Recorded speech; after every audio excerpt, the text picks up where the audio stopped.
right, welcome everyone. Your next episode of Profit Club and Profit Club Academy, and a blast from the past. My long-time mentor, Jamie Hayes, who probably doesn't even know he's a mentor of mine.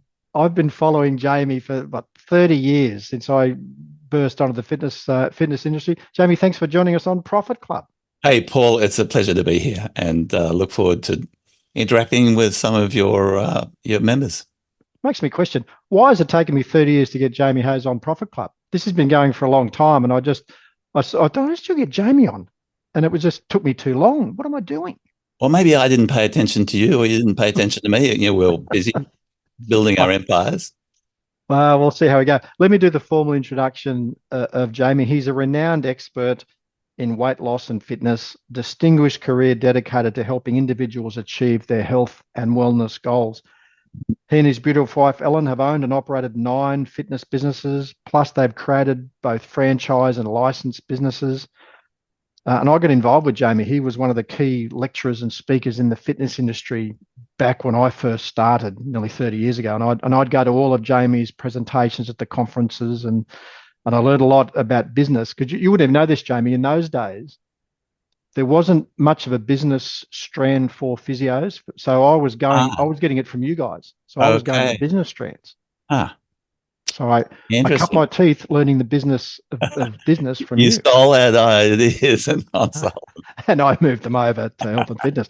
He's the founder of DietFlex, weight loss coaching, provides comprehensive systems, marketing, training, and resources for businesses to quickly launch effective weight loss programs in person and via Zoom without being dependent on nutrition qualifications. He's known for his insightful eating tips for weight loss and dedicated to reducing tummy fat through practical dietary advice. He's a motivational speaker, and he's passionate activist against childhood obesity. And he's also the brains behind lowcarbdownunder.com.au with over 500,000 subscribers, further showcasing his commitment. And he was in the Body Express, Jamie, original. We'll talk about that as we go through. Yeah, sure.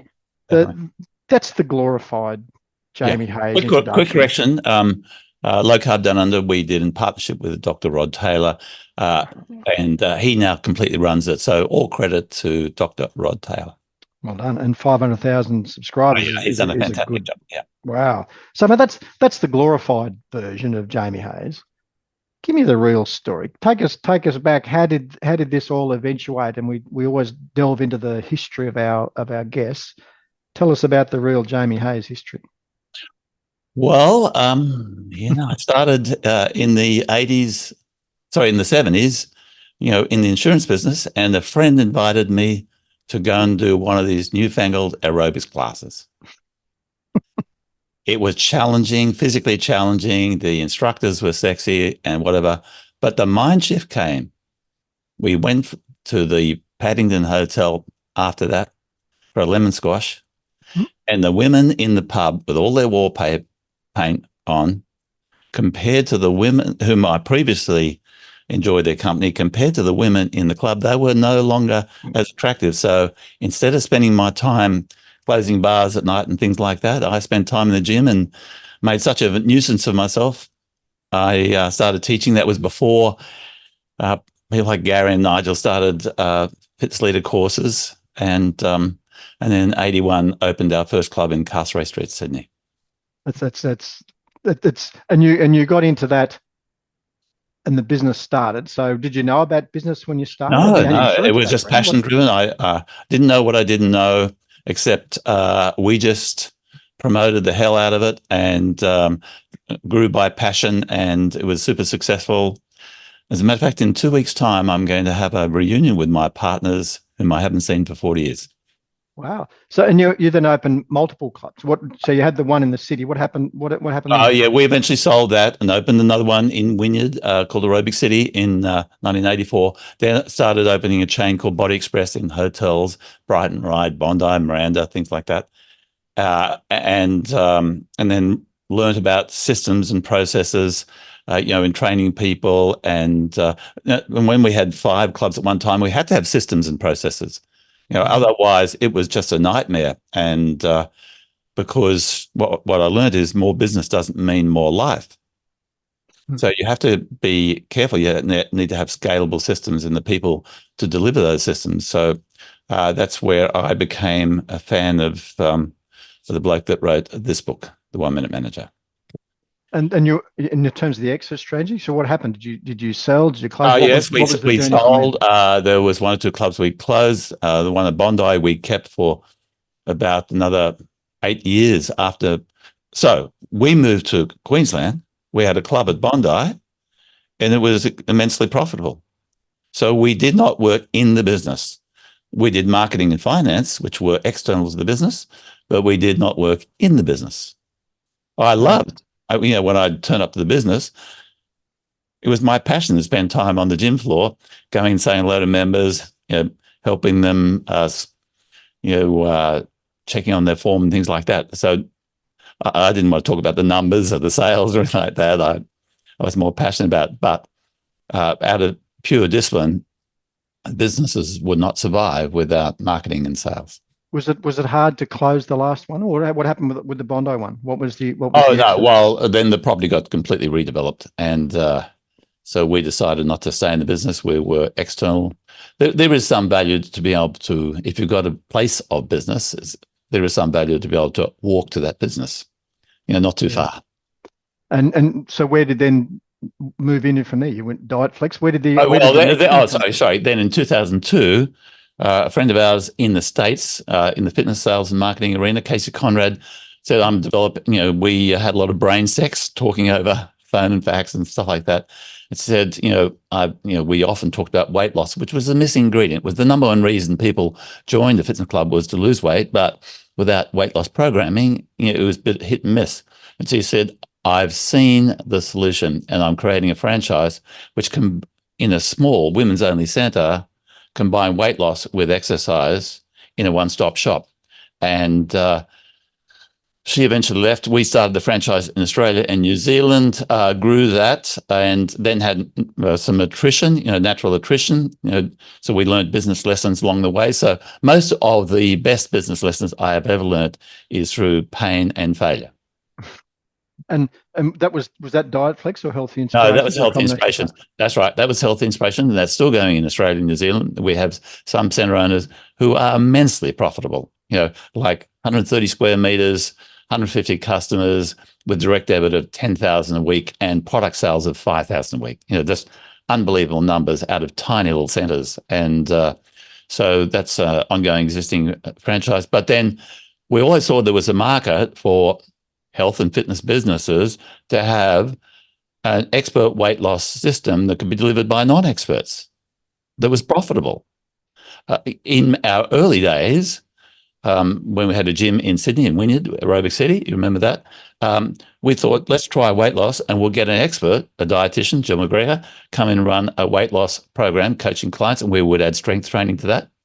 People lost weight, but we didn't make any money out of it. When she left, the program fell over. It wasn't scalable, but because it was expert dependent.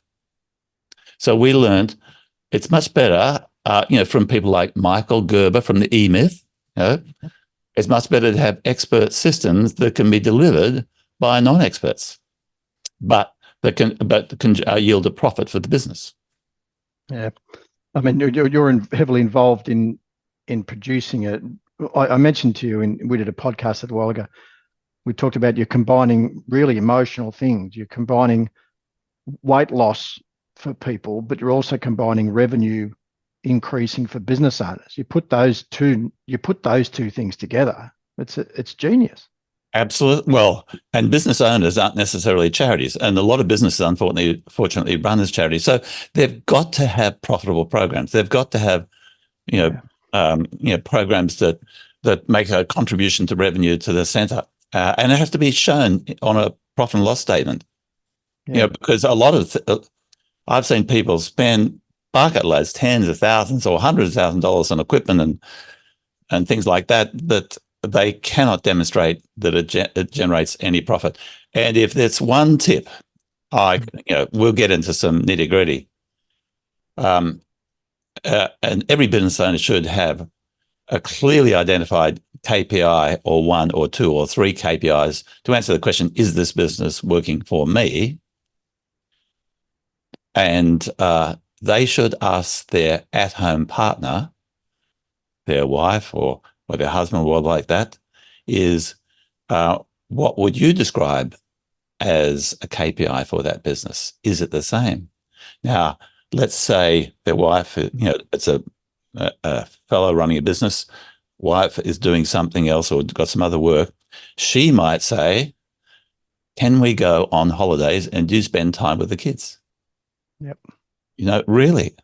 And so her KPI might be entirely different, and that's going to affect their lives. So I would listen to her KPI. Now, sometimes boots on the other foot, the business owned by a female and he's got other work, but still, you should ask your partner, what would be your KPI for the business? Did you and Helen ever get it? Because Helen's involved in the business as well. Did you have the same vision? Did you guys match well with how you did it? Yes, we did. So we're both Ellen and I are both really passionate about what we do, particularly in this weight loss space, and we've both been partners in business since 1984. So she is better at the numbers and the books and things like that, but we're both involved in the marketing, and she does blogs, and I do the business coaching. So we've had really close passion about the business for a long, long time. It makes a difference. Conferences together. It does make a difference. Yeah, it makes a difference. I mean, Helen and I are the same. You know my beautiful wife Helen very well. Yeah. So we've been very fortunate that we were the same. We had the same values, and we could always make more money, but that wasn't what was important. It was what was, and we've got 4 daughters, as you know. So it was important, and you guys did the same thing, which was interesting.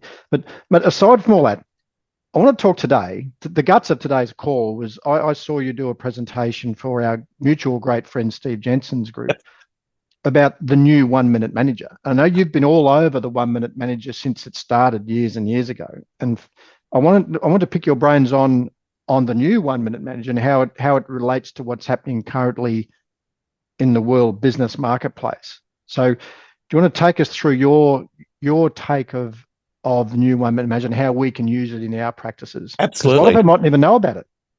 Well, absolutely. And it all came from, when I read this book many, many decades ago, because most businesses don't have the answer to the question, how we manage around here. They just don't have a system for management. And then which is the 1 Minute Manager book by Ken Blanchard and Spencer Johnson. Yeah. So that was what, 30 years ago? When absolutely. And there's been a huge sort of industry of 1 minute, different series, 1 minute salesperson, things like that, but all taught by parable. The Bible is a parable. People learn by stories. So it's fascinating if anybody's interested in writing a book like you have written. The book. 1 minute. I wrote the 1 Minute Practice. People, Jamie, still say to me, "I've read your book, The 1 Minute Manager," and I'm almost waiting for the letter from Spencer Johnson and stuff about, "Hey, Paul, you can't do that." But the 1 Minute Practice, that wasn't taken from it, but it was certainly, the principle was certainly part of it. It's the 1 Minute Practice, which is the 1 minute image. Yeah. So, but I'd like to show your members why having a management process is just so important to them and how easy it is to implement. So if you don't mind, do you mind if I share a few slides? And now for those watching, for those listening, you can go to the online version and watch the presentation, but we'll explain it as we go along, so you'll equally get great value. But Jamie's going to share some slides that he's going to go through. So this is on the video version. You'll see the slides. Yep. Just share away, Jamie. Let's see what. And we'll just talk those through, and you ask any questions you like, as we're going through. Can you see that clearly, Paul? Yes, I can. It says the new 1 Minute Manager. Yeah, it's a new 1 Minute. Jamie. And look, and if you can get this at the library, the old one, really it doesn't matter. The principles are very similar. The new one's a bit more PC, so let's dive in. Firstly, Paul, let's look at the organization chart of your business or your members' business, because we need to improve that. Firstly, we've got the owners. Let's say it's Jack and Jill own the business. They're the business owners, and they have 2 KPIs: profit, how much cash it splits out, and lifestyle. And Paul, here's a little thing for you. If you want to have an equation for lifestyle, it is the 50 minus the number of hours you work each week. So, for instance, let's say 50, you only work 40 hours a week. Your score is positive 10. Yep. Let's say you Wow, only okay. work 30 hours a week in your business. Your score is a positive 20. But let's say you work 60 hours a week in your business. Your score is minus 10. Minus 10. So it's really, as a lifestyle score, how many hours do you work in and on your business? So the angle Jamie was saying, we've got 50 hours at our disposal from this analysis. We've got anything more than that, you're going to really struggle to get much lifestyle, because that 50 hours is going to be taken up by your business, or is being taken up by your business now. Yeah, that's right. And personal story. We had 5 clubs in Sydney. Ellen said, and at that stage we had 2 sons with another one on the way. Yeah. You are not spending time with your sons. And this was years going by, and I was completely focused on the business, and I wasn't a good father. And I really regret that. I can't get those years back. So can't get them back. You can't get it back. So let's separate ownership with management. Okay. So what Jamie's got here, guys, there's owners at the top with Jack and Jill, the profit and lifestyle. And then underneath the owners, we've got a manager or management, which might be the same person. That's right. Yeah. And so in this case, Jack and Jill are the owners, but Jill is the manager of the business. And her number 1 KPI, which is in sync with the owners, is profit. Yep. Now, they might have a second KPI, like, for instance, I know in fitness industries, direct debit growth. Is your direct debit revenue increasing or going backwards? Mm-hmm. In a health practice, it might be billable hours, or it might be revenue per month, calendar revenue generated per month. Revenue per month. Absolutely. Now, what does the manager need to do in order to achieve this? And it really follows the new client flow. Firstly, we've got marketing. Mm-hmm. Getting people aware of it. But how do we judge the KPI for marketing? Let's say Jack is responsible for marketing, give him some work, which is number of inquiries, or we often call leads, and cost per lead. How much is he spending on marketing? Any business owner could spend $5,000 on the local newspaper for a full-page ad. They might get some inquiries, but the cost per lead would be way too high. Yeah. Hopefully that marketing leads to sales opportunity. And if people haven't listened to Steve Jensen, your previous guest, his presentation, go back and re-listen to it, because most businesses do not have a sales process. Mm-hmm. They just do not have a sales process. So let's say Jill's responsible for sales. What's her KPI? How many sales appointments do we have? How many sales do we make? What was our conversion rate? What was the yield? What was the quality of the sales? Interesting you say that, Jamie. One of our colleagues did a lecture at a physio conference in the USA not that long ago, and he stood up at the front and he said to the audience, who are all practice owners, "How many of you guys have a sales team? Who's got a sales team?" No one put their hand up. He said, "How many of you guys have an admin team member, admin person?" And everyone put their hand up. He said, "They're your sales team. They've got no sales process to train that admin person on. They think they just come and answer the phone. That's all they got to do," which, as you know, is ridiculous, but that's how they do it. They're probably bleeding money. Yes. I'll quickly tell a story. Our franchisees around the country were saying the marketing's not working.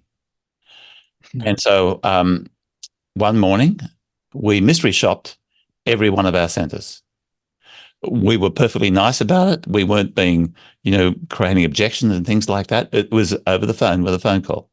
Then in the afternoon, we rang back those centres and asked, "Have you had any inquiries this morning or today?" And most of them went to the centre diary where they log leads and inquiries and things like that. Half of them said the phone hasn't even rung.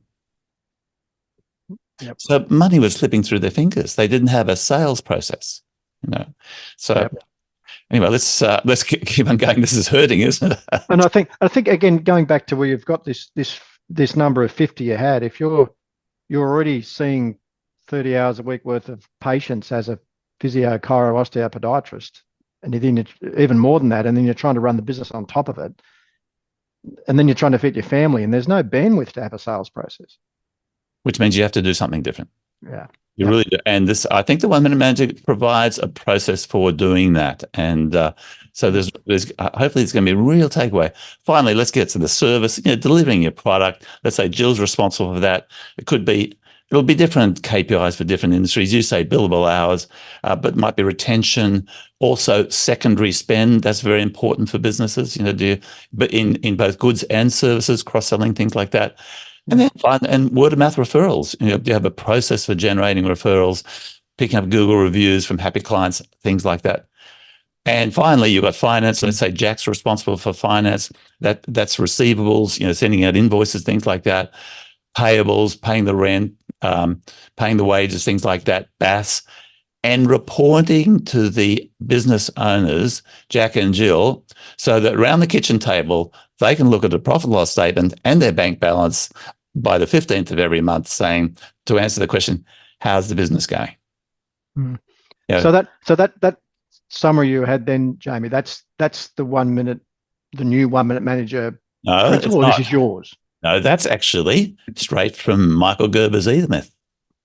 Okay. And what we're going to do is use the 1 Minute Manager. Let me continue. So this is interesting. Okay, so let's continue here. And what you've got on the slide, because for those you've got managing. It's an it's an org chart. Yeah, so we've got owners on the top, manager underneath it, which may be the same person. And underneath, we've got 4 different boxes. We've got marketing, sales, service, and finance. And you've got on the side there of the slide, Jamie, managing the business versus managing the people. Is that what this is? What hold that on? Let's hold on to that thought. Right. You really picked up that, because I'm going to make a suggestion. You can't manage people. I'll get to it. Let's hold it. Okay, I'm holding my horse. Let's say the owner or the manager, Jill, wants more time with the family to increase her lifestyle. So she's going to have to train Sally in sales to achieve the same KPIs. And train Sam, the new employee, in managing the services. Yep. So Jill, the manager, needs a process to train these people and manage these people. And she doesn't have a process yet. When she went to school or university, she never did a course how to manage people. And remember, I'm suggesting you can't manage people, but that's where the 1 Minute Manager comes in. And notice here, for those who can't see this on screen, I've drawn a box around the business. That box is the 4 walls of the business. Notice how marketing is external to the 4 walls, finance is external to the 4 walls, ownership is external to the 4 walls. And notice here also, Jill's been so clever, she promoted Sally, who was the sales manager, to the manager. So Jack and Jill are now owners. They're shareholders in the business, but they do not work in the business. This is a pathway to creating a business that works for you. Yeah, I like the walls, because you've effectively moved owners out of the box, marketing and finance out of the box. We've now got manager, sales, and service inside the 4 walls of the business. Definitely. And just here's a little cautionary tip. Until you've got other people doing the key functions in your business, do not expand to other locations. Yeah. You are going to create pain, and you are going to make yourself vulnerable. Yeah.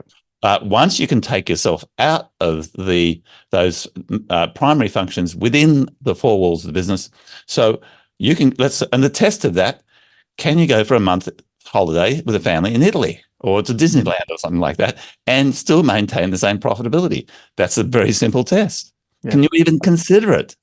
I mean, you proved that you and Ellen moved to Brisbane, for goodness sake, and you still had your business. Helen and I moved to Newcastle, so we moved away from 5 of our locations. So can you do that? And that's you've put the box around the business and you've made it reproducible. Absolutely, but you have to do it with strategic intent. Your decision. Right. This is what I want out of the business. Okay, does this make sense? Yeah. Now, I stole something from your website. You did. Yes, it is possible to earn more, work less, and enjoy life as a health business owner because we have done it. We did. So I'm just echoing the very words that came out of your mouth. So it is possible, definitely possible. Because you did it. Because lots of people have done it. Absolutely, absolutely. So who's this for? Who's the 1 minute manager? Because ultimately, do I want you to spend money with me? No, I want you to go buy the book. Yep. And use this. If you get a better system, fine, use that. But go to your local library or your book or secondhand bookstore. Here's the brand new one, but buy that. And let's look at who should investigate the 1 minute manager. See if they got something to learn for. Anyone who has to train any person, any task, so they can achieve a clearly understood and measurable outcome. Okay, clearly understood and measurable outcome. It might be a sales manager training a salesperson, a teacher training a student, a coach training a player, a trainer, training a client, a parent training a child. Everybody is a 1 minute manager, whether they know it or not. We've all got to manage somebody else in our life. It might be a new or current employee who's not getting a new job, but learning a new task or a new role or new software. Okay. So if you fit into those categories, you should really pay attention. Which is every practice owner, Jamie, which is every owner of every business, unless they've franchised a thing with an inch of their life and never go near it. That's going to be every practice owner around. There's going to be teaching someone something at some stage. And it dawned on me then, not that I knew it, but the fact that we don't do anything in management. We have done absolutely no training on management at any of our university courses. I'm sure you didn't do it at architecture, wherever your first qualification was, or insurance. You didn't do it. Yeah. And wonder why we struggle. All right. And remember, I said you cannot manage people. So let's look at this new screen. And to explain that, and this comes from Ken Blanchard, you cannot manage people. You can only manage their performance, what they do, how they do it, and the outcome. Okay. Yeah. So you can't manage people, only their performance. And the 1 minute manager or the new 1 minute manager is a great way of managing their performance, what they actually do, and the outcome. So there's the book, and you can substitute the word manager for trainer, teacher, or coach. Yeah. When you're reading the book, if you say, I'm more of a trainer, I'm more of a teacher, I'm more of a coach, fine, because the lessons are there. And are they substantially different, Jamie? Is the first no, rewrite it's substantially the same? They're a bit more PC, and the fact that it's more online now. When the book first came out, we'd communicate by very expensive long distance phone calls and fax and things like that. But now we've got the internet, email and social media and stuff like that. So it's sort of brought up to date, but it's still a parable. There are still 3 lessons. All right, let's have them. Yeah, let's jump into lessons. Okay. I love a good lesson. Firstly, there's 1 minute goal setting. Then there's 1 minute praising, and then there's 1 minute redirect. In the old book, it used to be called 1 minute reprimands, but now they've renamed it redirects. Is that right? You can't even call it a reprimand anymore. What's the world coming to, Jamie? Is it the 1 minute flogging, the 1 minute beating? No, redirect. A redirect. That's right. You must have chuckled when you read that. I was waiting for the 1 minute reprimand. I was waiting for it to come out. You must have thought, no, you're a dinosaur like me. I thought that's absolutely. When I was at school, we had 2 punishments. We had detention and the cane. Yeah. But then they got clever. They introduced a 3rd punishment, which is the choice. What do you want, pain or detention or Saturday morning detention? But they can't do that stuff anymore. So redirect. All right. Anyway, so let's jump into it. So 1 minute goal setting. Let's jump into that one first. Everyone whom you manage now in the future failed one subject at school, university. This is a big management secret. Okay. You failed this. Paul, You failed this subject. Helen failed this subject. All your employees failed this subject. Everybody watching this, they failed the subject. All their employees failed that subject. What was it? Mind reading. They cannot read your mind. Yeah. All right. You just got to really get that into your head. They can't hit a target. They can't see they don't clearly understand. So let's look at an example. Let's say you've got a salesperson that's selling your your therapy sessions, a word like that. There's a lot that you need to teach them, like inbound phone call. How do we answer the phone around here? How does that lead to an appointment? Outbound, somebody opts in. How do they make that phone call? Do you have a script? Have you role played it? Walk in, somebody walks into the physiotherapy practice. Do you have a meet and greet procedure? Do you have a sales process in the center? Typically, our sales process has pre-qualification, asking about their past history and things like that. A demonstration, proofing. Listen to Steve Jensen. This is how our program works to help solve that problem. A price presentation, selling profitable programs. Overcoming objections, that's important, or concerns.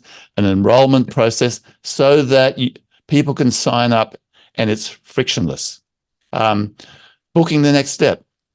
That sales process, as you know, with our Diaflex coaching, most of it is via Zoom, completely lockdown proof, and doesn't matter where the customers live. PDR stands for practice, drill, rehearse. Do ever rehearse these processes with your team. The database management, driving referrals, social media content. These are all just key tasks. Let's say the basic one. How do we answer the phone around here? Do you have a system for training a new staff member how we answer the phone system around here to generate the results we want to generate? So these are samples and reporting of KPI. Can you go back one slide, Jamie? Yes. For those watching. So what we've got here, guys, is a list of 11 different items that Jamie pulled together for a salesperson. In your practice, you might be thinking, I don't have a salesperson. Yes, you do. You've got an admin team member. You've got a therapist. You've got someone ringing up. You've got. They are your salespeople. It could even be you. Point Jamie's making here. What is the process for answering the phone, and does your team know it? Do they do it consistently? If you've got an inquiry, someone left a phone number on the message bank, and what's the process for calling them back? Or they've filled in a form that they're interested in your lead magnet for your Achilles tendon problem or program. What's the process? When someone walks in off the street, what's the process? What happens when they arrive? As Jamie said, the pre-qualification, the paperwork, the questions about price, it's the same. It's just you've got to look at your business and what are those steps involved? Sales process, practicing. What's the schedule for practicing with your admin team? Do you ever do any practice with them at all? This will horrify you, Jamie. I'm staggered the number of health businesses who have part-time admin who just come in because they just think they need someone to answer the phone. I just need someone to answer the phone without any really thought about what damage that person might be doing with how they're answering the phone. Probably happens in a lot of other studios you've seen, but because you only didn't have a process, and this is where the 1 minute manager comes in, and a process of training that new employee in that process. It's not the new employee's fault. No. Okay. Now, of course, businesses can hire experienced, highly trained people, but they're expensive and they leave. So the only security for a business owner is to be constantly recruiting and constantly training. So business owners have to see themselves as, well, we're trainers because we've got a training process. And as a matter of fact, that way you'll become more attractive to people who have great aptitude because they'll learn from you and more likely to stay with you longer. Shows you the impact. Going back 30 odd years, Jamie, I'm sure it was in one of your sessions at one of the conferences, and you made the comment, I remember it to this day, you'll always be hiring. Definitely. You're always going to be hiring. And I didn't know that at that. So I thought, well, I'd get someone when someone leaves and then I'm fine. But it just opened my eyes. You're always hiring, and just you accept that as part of the business. Otherwise, you're going to be a slave to your staff the whole rest of your life, which Yeah. Lesson from Jamie Hayes 30 years ago. Well, there you go. Thanks for remembering it. Few Let's things I start in remember. because I want to get to the empowerment business, so, you know, the side of it. Okay. Yep. So you can see my screen. Yep. So there's a No, I lot. can't. No, you've Okay, fine. Sorry, I beg your pardon. Share. So the we're going back to point here- the. Yep. you got that? Okay. Yep. So there's a lot to teach them and for them to master. Okay. So, you know, all this stuff. So if you're managing, here's the lesson for you. If you're managing someone doing a job or a role or a task, or you're training them, break the job down to key tasks and be crystal clear on the measurable outcome. So for instance, we said a key task is, this is how we answer the phone around here. This is if we get a web inquiry, because we know speed to lead is so critical as to whether they become a client or not. Yep. This is how quickly we get back to that web inquiry. So, but don't think of a job. I'm training somebody in the job. Just break that job to key tasks, and it'll become much simpler, and you'll have a process. So, for instance, and this is, and we'll share these slides with people who are just listening online. But here is a way I learned from Ken Blanchard's other training as to how to train somebody in a task. Firstly, and you could have a training checklist for that task. Let's say the task is outbound calls to people who opted in on our website and expressed an inquiry. Okay. Mm-hmm. And so there might be a bit of self-study, which is I read a script or I listen to a video that one of the team members recorded or audio. But anyway, I'm the new employee. My name's Jamie. I'm learning how to make these phone calls. So I did some self-study because it was on a sheet. Please read this script. Please listen to this audio. Please watch this video. Okay. And that's the date completed. The next is I shadowed a team member who was already good at making those phone calls. So I watched a team member, a manager, a senior team member, or we might have done some role play. And the manager signs off the date they did it. But the training hasn't finished because I've studied the script and I've watched somebody. And this is a big mistake amongst business owners. You've got to show. So then the manager or the senior person says, now it's your turn. You make those calls and I'll sit right behind you and I'll tell you, don't say this, say that. Don't ask that, ask that. Listen to them. When you write down their details, write it down here on this sheet, and then this sheet gets, or on this database or whatever like that. So we've got self-study. They watch somebody do it. Then they demonstrate that they can do it the way we want it done. Yep. And then from time to time, it might get measured. So you can develop for every little task a training checklist. And here is the empowerment thing. The owner does not need to create the self-study bit, because let's say Judy, who is a fantastic receptionist, always books, when people call, she just always books them in. It's just a no-brainer. She does it. We're going to record how Judy does it. Yeah. We're going to get Judy to write the script. So so that becomes part of our operating manual or standard operating procedure, whatever you want to call it. And so we've just bit by bit had our team members who are good at doing a particular task help us develop the training checklist for that task. So what you got to do here, guys? This is under 1 minute goal setting. Stay with the screen share, Jamie, because I was going through that thing. Yeah. So you've got to make sure you work out what the in terms of 1 minute goal setting.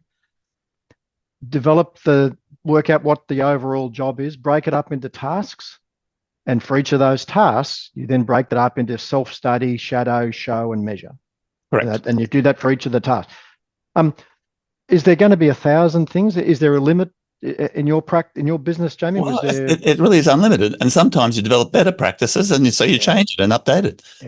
Yeah. But, so work, and but there's what no I like freedom. There's no freedom without this. And what I like too is that every one of those things are measurable. You have to, how are we going to measure that happened, or how are we going to measure the outcome of that? And then there's the goal setting. That's the measurement. Definitely. And this will come into play when we start talking about praisings and reprimands. So it all fits into a process. So let's dive in. So just start with one task.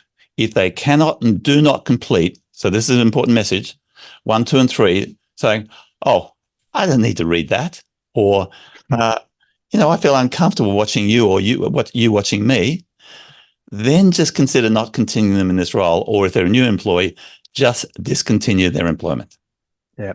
They can't do this. What are they? They're not going to do anything else. So if they can't wear a name badge, what chance have they got of doing a written treatment plan? That's right.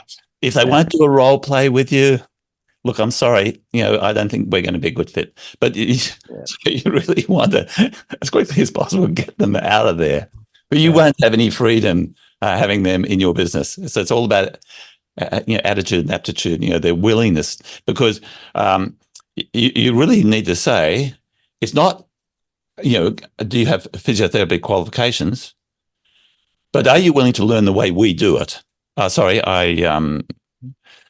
me just stop my video and restart my video. So are you willing to learn the way we do it around here? Because we've got systems and processes that make us different, and this is the way we do things around here. Yep. But the good news is, wouldn't it be nice to go to work for a business that says, we have a system for training you? And guess who's responsible for getting all the ticks in an employee's training checklist? The employee. So you could make them responsible for getting all the ticks in the box. This checklist, it could be like, I think I might show you here. It might be a Google sheet or something like that. There's a sample of a Google sheet. It might be something like that, or it might be manual file. It doesn't matter. But you can say to a new employee, we have a system of training you in every task around here because we really want to have a quality control on everything. And we're going to have a training checklist. Here's all the things you're going to be learning, the way we do things around here. And you'll be responsible for the training checklist so you can manage that. You can do it at self-paced learning, if you like, So you make the employee responsible for getting ticks in all the boxes, not the manager, not you. Okay? Break it down into steps. Absolutely. As Jamie just did, and then put somewhere to measure it and put somewhere to check it off that they've done it. Yep. Absolutely. And keep doing it. Love it. So, so you want to share your 1 minute process. Tell them you aim to help them succeed by being crystal clear, and you'll be letting them know in specific terms what they are doing well, what they are not doing well, and that both of these might be uncomfortable, getting praisings and redirects. You must be willing to give this feedback, and they must be willing to receive it. Get their agreement. So, Paul, are you willing for us to give you feedback?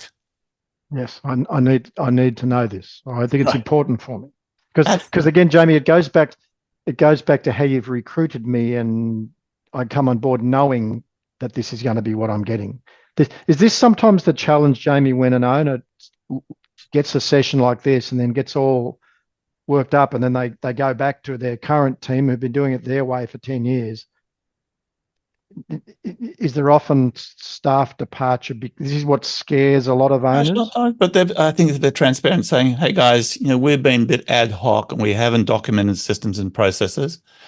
And if we were going to expand and create opportunities for everybody, we need to start running this business a little bit more professionally and having documented systems and processes, because I want each one of you to become a potential manager so that you can train somebody in your role so that you can go up. And we need your help, because we need you're doing this really well. We'll be using you guys to help create the training because you're so good at it. And let me share a slightly uncomfortable conversation and let's say you're a new employee, I'm the employee. Okay. So Paul, you're the new employee. I say, Paul, firstly, let's just have a truthful conversation. You're joining me here at Body Express, and we know you're not going to be here forever. One day, in 6 months or 6 weeks or 6 years, you're going to leave because you got a job offer to be the fitness director of the P&O Cruise Line, or you want to go invest 200 grand and open up your own studio, your own physiotherapy practice, or whatever. And your ability to do that and to get people to invest money or lend you the money to do that will be very dependent on the systems and processes you learn while you're here.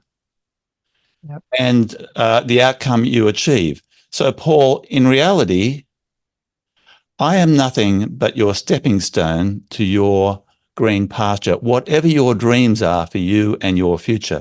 But while you're here, I want you to step hard. Is that okay? So I'm going to be tough with you. I'm really going to be tough to help you achieve that dream outcome whenever it comes. Yeah. Now, when you have that conversation, a real conversation with somebody, they know you're a realist and you have their best sort of goals in mind. Yeah. And I think the bottom line there too, no one's working for you. They're all working for themselves with your guidance. You're helping them. Yeah. They are definitely, and you're fooling yourself if you think they're just working for you, for their outcomes. So, and you can feel the passion and the emotion and the truthfulness when I did that mini role play with you.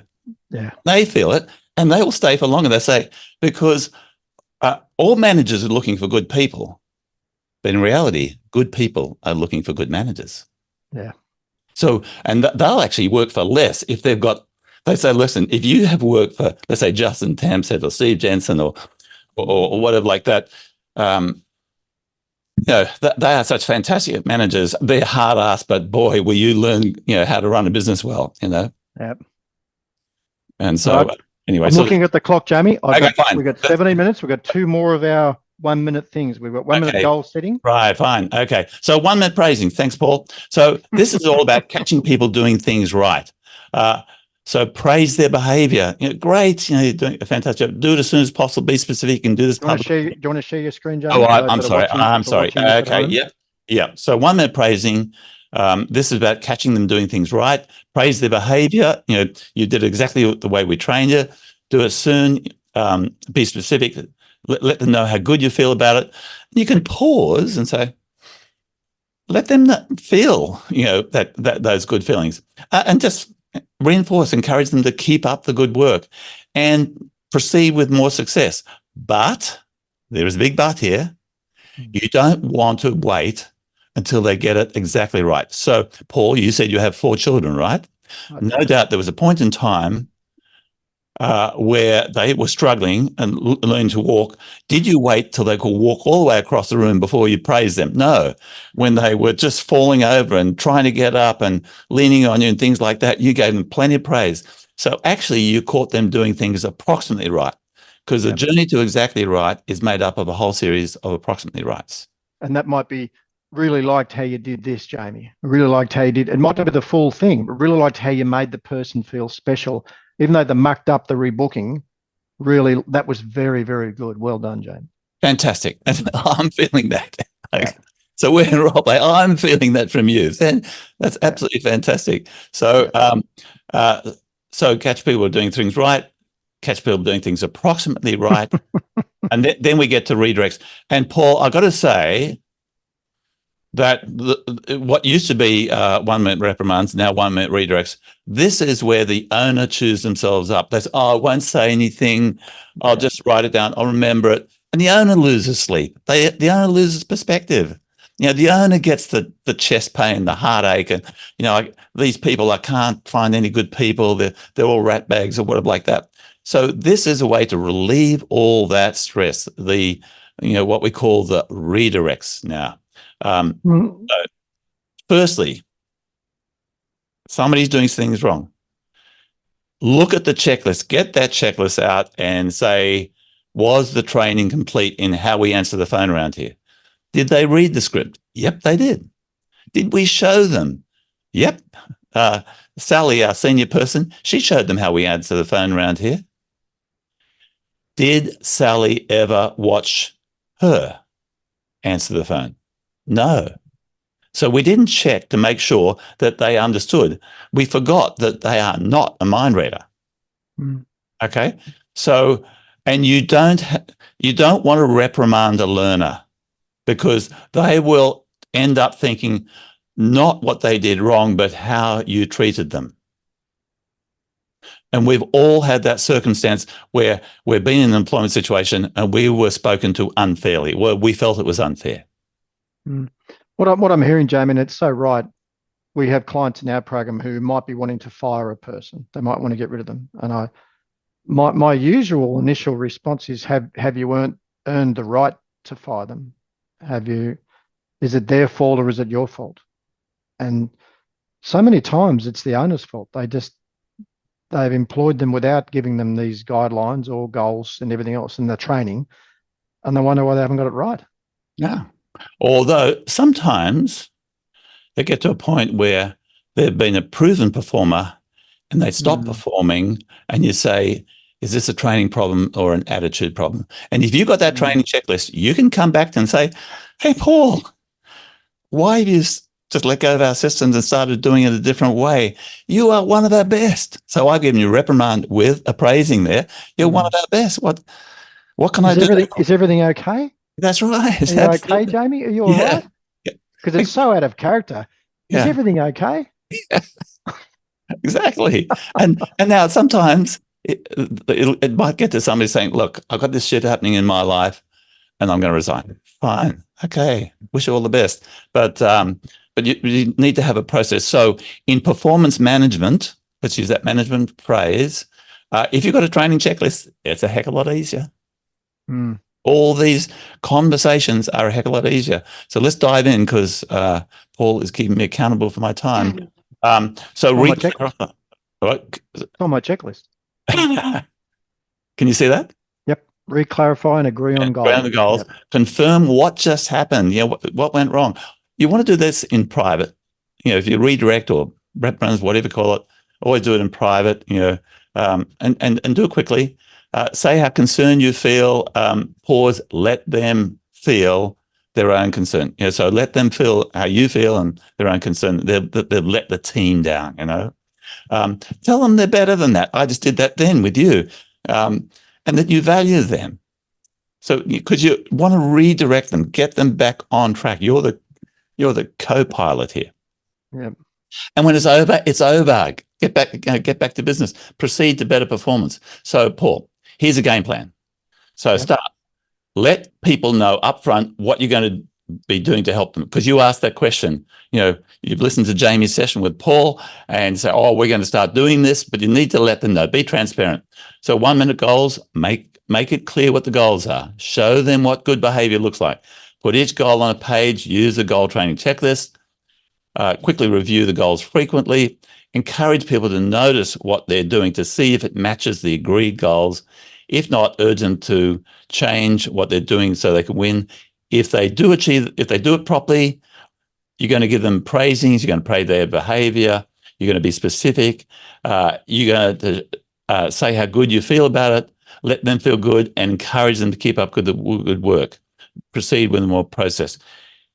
If they're doing something going off track, or the goals are not being achieved, which means you lose, see the checklist to make sure the training complete. If not complete, go to 1 minute redirects, re-clarify, agree on the goals, confirm what happened, describe the mistake, do it in private, say how concerned you feel, let them feel their own concern, tell them they're better than the mistake and that you value them, because you're looking at the behavior, not the person, okay? When it's over, and then proceed to better performance. Is there a ratio? I mean, we often talk, catch them doing something right was one of the original things. As business owners, it's common we get caught up in just finding mistakes and finding problems. Do they ever suggest a ratio of 5 to 1? Or Ken Blanchard, I forget the exact ratio, but it was something like 4 or 5 to 1 that the employee's perception of balance is that there is about 4 or 5 praisings to every redirect. Yeah. And then there's the perception of balance. I'm being managed fairly. At what point in your experience, because you systemized your businesses really well, you got this managed well and checklists and everything else. At what point did you say you're not the right fit? At what point did you sometimes hold on too long to people because like what was your experience? Because we don't like firing people. We typically don't. And especially, Jamie, when there's a low labor environment in healthcare, hard to get therapists. So where do you sit with that? Well, you have to make it. You really have to make a judgment call. You're willing to pay the price, for tolerating poor performance, both on your stress levels, and on the business profitability and things like that. But if you are, remember I said, your insurance policy is to be constantly recruiting, constantly training. So if you're constantly recruiting potential winners, bringing people into the team, growing the team, and things like that,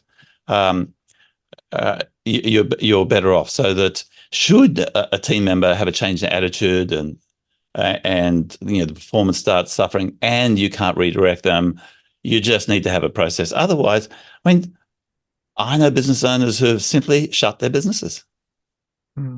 They say, or said, I'm just doing it all myself. I just can't get any good people. Nobody will do what they're told, whatever. So, and that's not a business you can sell, because really, remember that org chart, the profitability of the business and the lifestyle is your EBITDA, multiply that by 3, that's the value of the business. So we're in the wealth creation business as well. And if you ever want to grow, you need to be able to attract and train and retain team members. Yeah, but they're not going to be there forever. So I don't think there are any good options. So understand the model. I mean, you could run your own practice as being the only person, as long as you're happy with that model. You don't want to train people. You don't want to do these systems. You can decide that that's a business decision, as long as you understand there's no value in the sale at the end of the day, and you'll limit your trading time for dollars. And that's okay, as long as you understand your decision. Definitely. All right. So, all right. Yeah, go. Anything else you want to share? Because I want to ask you one thing that's outside of this. Okay. Anything else in about? So let's quickly say. So just remember, we're all manners looking for good people looking for good manners. You can buy the book anywhere. Share the book. Give it to give the book to your team members. Here are some of my coaches, and my coaches coach other people. So if anybody's got any questions, then shoot. Okay, question I go for, because we get this a lot, because it kind of follows into managing people and everything else. Fitness industry have always been, I think they've been very good on bonuses, structures, sales, incentives, and other things. What have you found to be the best, if any, incentive systems that you've seen? A lot of allied health businesses, they'll have a wage plus a bonus, or some will just be a straight percentage or whatever they generate. What's your take on financial incentives and bonuses? Does it work? Does it not work? I'm curious on your history of it, because you hear all sorts of things. Definitely not every employee is money orientated. However, if you want to have low fixed overheads, like variable overhead, so that if income goes up, particularly in a particular area, that person's earnings go up, I really suggest that the business owner has a business plan for each role, which is, if you do this, you get this. So it's super, one-page business plan. Keep it simple, saying if you get this number of billable hours, this threshold, you get this, at this threshold, you get that. So it's crystal clear, because remember, they all failed mind reading. Don't say, oh, we'll employ you now and we'll look at some incentives later. Just before you run the ad to recruit somebody, create a one-page business plan that makes sense for that person. So I think that really, really helps and gives clarity and transparency. So, so that in advance, and their business plan has to fit into your business plan. Because sometimes, Jamie, from what we've seen, incentives actually demotivate people. Like, you'd know this as well. When was it April was always a pretty ordinary month for sales in some practices, in some health, some fitness businesses. Mm-hmm. And if the sales guy was being rewarded by a total sale figure for the month, and they were never going to make the April figures, they'd stop selling the last 2 weeks of April, and so they moved it over to May. It can be demotivating. Is that any solutions, or it's just looking at each case individually? Well, firstly, the greatest source of revenue within most businesses is actually from the service delivery and having repeat sessions with clients, keep them coming. Sales brings in new clients, and when you've got some industries like the fitness industries that absconded their responsibility for marketing lead generation to the salesperson, then they churned a lot of salespeople because they said to the salesperson, "You've got to create your own leads." Now, I think that is super inefficient. A good manager will have their salesperson as fully employed as possible, seeing new potential clients. So, and that's why I like to separate marketing and sales. All right. Last question for you. I know you got to go. Biggest business lesson that you could share with us today? Because you've been around this in business a long time. What's the biggest lesson we could and should learn from your experiences as allied health professionals? What's a big one? Is there one big one? Yes, well, I think I would say get clear on your key performance indicator as a business owner. For most people, it is the amount of cash they take out of the business and their lifestyle, and have a board meeting with your fellow director or directors, which may be your spouse, on the 15th of every month so they can look at it. And just say, because profit and cash are lag indicators, number of inquiries are lead indicators, the number of new inquiries coming into your business. And that leads to a number of new client sales and things like that, how many new clients you're enrolled. And let's say you've got children, and Paul, you have 4 children. And let's say you put a scorecard on the fridge, and over the quarter, if we hit this target in revenue, we go to Surfers Paradise for a week. If we hit this target in revenue, we go to Disneyland. If we don't hit this target, we stay at home and watch Netflix. And so every night when you get home, your business manager can be your children. They say, "Daddy, what do I put in the box today?" Where are we going? Where are we going? Where are we going on holiday? Because they're your shareholders too in your life, aren't they? Yeah, I love it. I know we didn't talk about much today, but DietFlex, if you're looking at putting your current business, if you're looking at putting a weight loss stream and income stream into your, which I'd highly suggest you look at, guys, because it's a valuable service and it's a possibly missing opportunity for it. Where do they find out more about DietFlex and you, Jamie? What's the URL and website? Yeah, sure. Thanks, Paul, and thanks for that. That's very kind. If they go to dietflex.com.au, follow the links, they can schedule a Zoom with me. Actually, by the way, that's a little business tip. Always have a page on your website with your name, with your calendar, so you can tell people, if you want to book a session with me, bang, stick it in there. But I'd like to share a little saying I got off my mother's kitchen wall. It goes something like this: "I shall pass this way but once. Therefore, any good I can do, any kindness I can show, let me do it now, for I may not pass this way again." And you've lived your life like that, Jamie. I know from what you've done, you've been a servant of the industry, you're a servant of people, you've always been available, you give your time available. I reach out to you, yeah, let's do it. And you've always been like that. So, mate, it's hats off to you how you and Alan have done it. But on behalf of Profit Club, thanks for being part of that program. That was fantastic, mate. Paul, all the best, and all the best to your members. I hope they grow their business as a result. Beautiful. Now, if you're not currently a member of Profit Club and you've been totally blown away by the quality of Jamie's presentation, there's a heap of others out there, lots from Steve Jensen, other leaders. Hirsty's on it, Jamie. There's fantastic. The plethora, Champion, they've all been on it. So again, if you haven't joined Profit Club, head to mypracticeology.com/Profit Club. If you want to have a chat to me about your business, like Jamie, head to mypracticeology.com and organise a time there to have a chat. I'll see you on the next episode.